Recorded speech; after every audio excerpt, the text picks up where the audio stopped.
E agora daremos início às sustentações orais dos advogados dos denunciados. Como eu expus no início, as sustentações orais serão realizadas por ordem alfabética na forma da denúncia. Então, nessa linha, eu concedo a palavra ao doutor Paulo Renato Garcia Sintra Pinto, que falará pelo denunciado Alexandre Ramagem Rodrigues. Pois não, doutor Celso Vilardi. Pela ordem. Pois não. Gostaria de requerer, embora não seja a posição do eminente relator e também do... Microfone, por favor. Eu gostaria de requerer, senhor presidente, bom dia. Bom dia.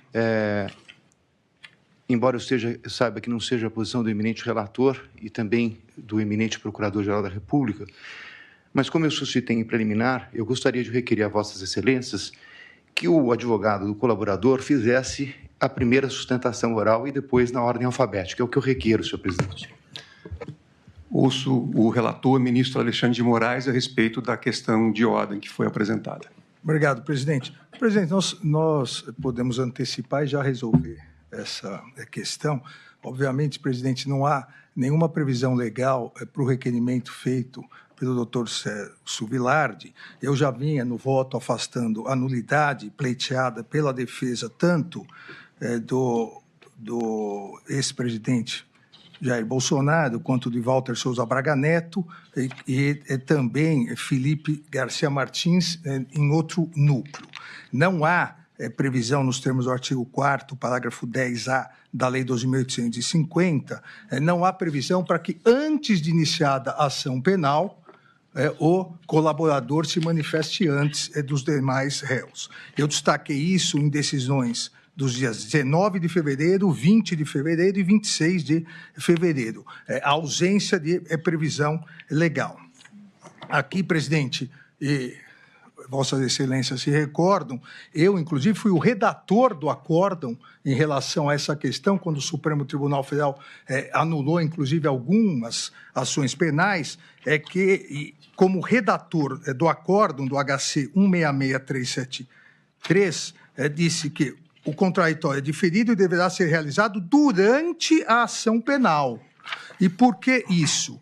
Exatamente, presidente, porque a lei faculta, eu no relatório disse isso, faculta o sigilo da colaboração até o recebimento da denúncia. Ou seja, eu como relator poderia ter mantido o sigilo da colaboração até o recebimento da denúncia. A partir do recebimento da denúncia, isso nós já fixamos, a partir do recebimento da denúncia, se a denúncia vier a ser recebida, como em todos os outros casos em que há colaboração premiada, nesses casos o que ocorre? Aí o colaborador sempre falará primeiro, mas a lei prevê, a partir do recebimento da denúncia, durante a ação penal, a nossa decisão também, inclusive porque, como disse, presidente, não há nem previsão legal para que se abra o sigilo da colaboração antes do recebimento da denúncia.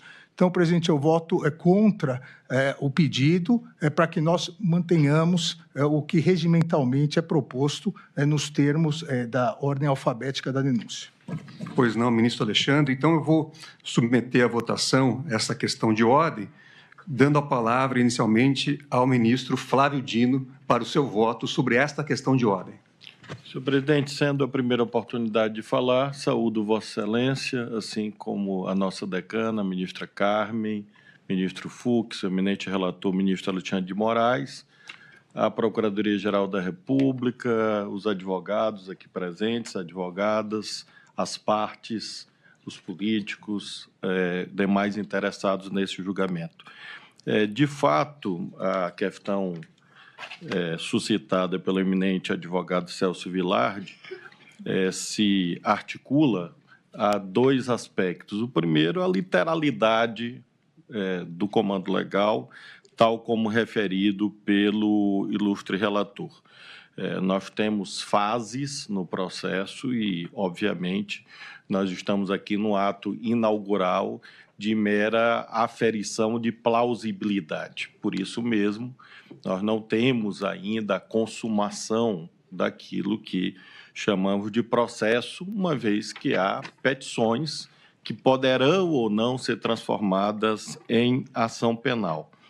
Tanto é que, de fato, a imperatividade da abertura do sigilo se refere apenas ao momento em que, de fato, se instaura a relação processual a partir da consumação ou não da análise da justa causa por parte do tribunal.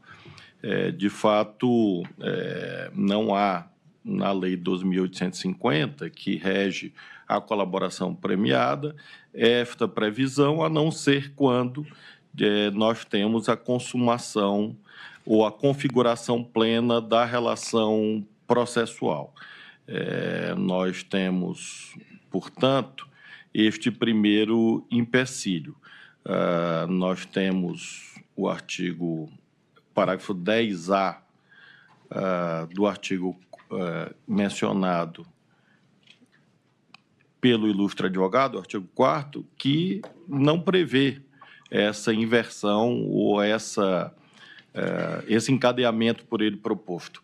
Ademais, não há teleologia, não há finalidade que justifique isto, uma vez que sabemos bem que, nesse exame de plausibilidade, o standard probatório sendo mínimo, não há nenhum prejuízo à defesa em face dessa configuração nesse momento das sustentações orais. Não há dúvida que, caso o tribunal resolva transformar essas petições em ação penal e haja, portanto, a configuração plena da relação processual, teremos aí sim a incidência desse comando, de modo que, com esses fundamentos, acompanhe o relator.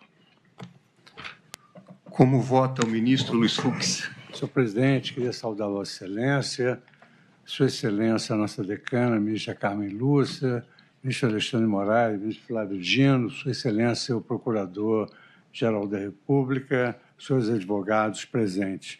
Senhor presidente, nós estamos no campo do direito público, onde vigoram dois princípios importantes, né, no caso. O princípio da legalidade, segundo o qual o homem público só pode fazer aquilo que a lei permite. A lei não permite essa inversão de sustentação. Em segundo lugar, nós estamos sob o prisma do devido processo legal. Devemos obedecer estritamente aquilo que a lei estabelece para que o processo seja consoante o que determina a Constituição Federal. Com esses rápidos fundamentos, eu acompanho Sua Excelência o relator. Como vota a nossa decana, a ministra Carmen Lúcia, sobre essa questão de ordem?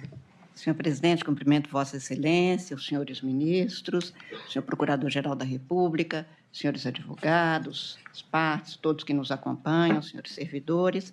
Presidente, nessa questão também eu fico, aliás, como em tudo, nos termos estritos da lei. A lei estabelece, portanto, uma norma, que é a norma que está sendo seguida, no sentido exatamente de acompanhar a relação tal como listada dos denunciados. Trata-se de uma petição, o que nós estamos aqui verificando para ver se há indícios suficientes ou argumentos suficientes da Procuradoria-Geral da República. Não há uma ação penal, portanto, não há ainda a formação desta ação penal, nem se sabe ainda se haverá, se houver, e sempre nos termos da lei, para garantir o devido processo legal muito estrito, como se exige em casos nos quais se envolve, como neste caso, matéria criminal da maior significação. Por isso, eu, acompanhando o entendimento até aqui firmado pelos ministros, a partir do voto do ministro relator, também voto no sentido de indeferir o pleito formular, entendendo perfeitamente as razões do eminente advogado, doutor Celso Villard, apenas para garantir que, tanto neste como em todos os atos, há que se seguir o devido processo legal, e, neste caso, não há esta previsão, razão pela qual, senhor presidente, também eu voto no sentido de indeferir o requerimento. Agradeço, a ministra Carmen Lúcia.